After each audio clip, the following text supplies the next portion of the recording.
नमस्कार, मैं दीक्षा सोनी। कृषि न्यूज में आपका स्वागत है। आइए नजर डालते हैं आज की कृषि से जुड़ी सबसे बड़ी खबरों पर।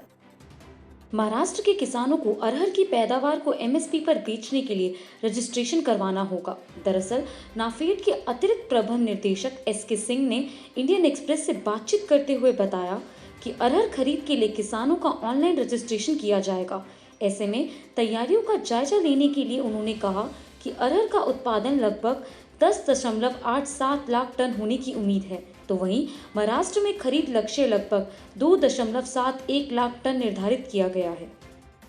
हल्द्वानी में आयोजित अंतर्राष्ट्रीय मौन पालन महोत्सव के दूसरे दिन बतौर मुख्य अतिथि पहुंचे कृषि और कृषक कल्याण मंत्री सुबोध उनियाल ने कहा कि उत्तराखंड सरकार प्रधानमंत्री नरेंद्र मोदी के किसानों की आय दोगुना करने की परिकल्पना के नजदीक पहुंच गई है और साथ ही कहा कि पीढ़ी दर पीढ़ी बंटवारे के कारण प्रदेश में खेती की जमीन लगातार कम हो रही है। ऐसे में खेती को सहायक गतिविधियों से रोजगार बढ़ाने की दिशा में प्रदेश सरकार तेजी से काम चला रही है।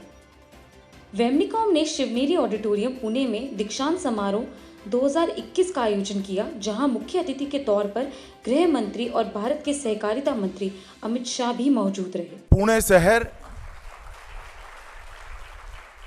यहीं से छत्रपति शिवाजी महाराज ने स्वदेश स्वराज और स्वधर्म का नारा बुलंद किया था और आगे बढ़कर वो ही नारा आजादी में परिवर्तित हुआ और हमारा देश 1947 में आजाद होकर आज हम इसकी 75वीं वर्षगांठ मना रहे हैं।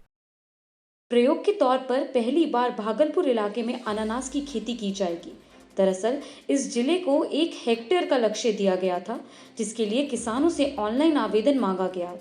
बता दें, बिहतपुर के किसानों ने 1 हेक्टेयर में अनानास की खेती के लिए ऑनलाइन आवेदन किया, जिसके लिए किसानों को 26,000 रुपए का अनुदान मिलने के साथ सेंटर ऑफ एक्सीलेंस द्वारा वैशाली से पौधा मंगवा कर दिया जाएगा। चंडीगढ़ में खरीफ की फसलों की कीमत को लेकर इस साल किसानों के मन में लगातार भ्रम की स्थिति बनी हुई है। दरअसल पहले किसानों का मानना था कि सोयाबीन की कीमतों में वृद्धि होगी, लेकिन कीमतों में तेजी के बावजूद भी बाजार में सोयाबीन की आवक नहीं बढ़ी। तो वहीं कपास की बिक्री शुरू होते ही भाव 8,000 रुपए से अधिक हो गया। अब किसानों को उम्मीद है कि उत्पादन में गिरावट और बढ़ती कीमतों की वजह से भविष्य में कपास की कीमतें बढ़ेंगी।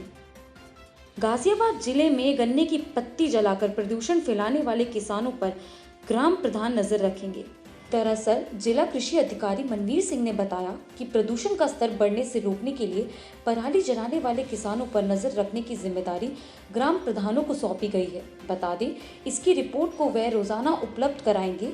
साथ ही अगर कोई भी किसान फसल अपशिष्ट जलाता पाया गया तो उससे 25 से 15,000 रुपए तक का जुर्माना वसूला जाएगा।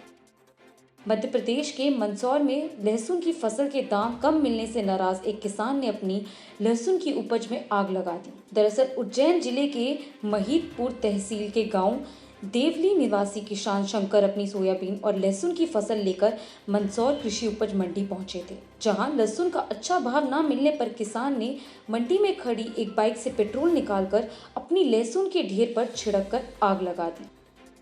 दिल्ली एनसीआर समेत पूरे उत्तर भारत में ठंड का दौर जारी है। ऐसे में दिल्ली में न्यूनतम तापमान 4 डिग्री सेल्सियस से नीचे रहने की संभावना है, तो वहीं दिल्ली की लोधी रोड पर न्यूनतम तापमान 3 डिग्री सेल्सियस दर्ज किया गया। इसी के साथ हरियाणा के रेवाड़ी जिले में न्यूनतम तापमान 0 पहुंच गया है। इसी तरह की अन्य खबरों के लिए देखते रहिए कृषि जागरण। धन्यवाद।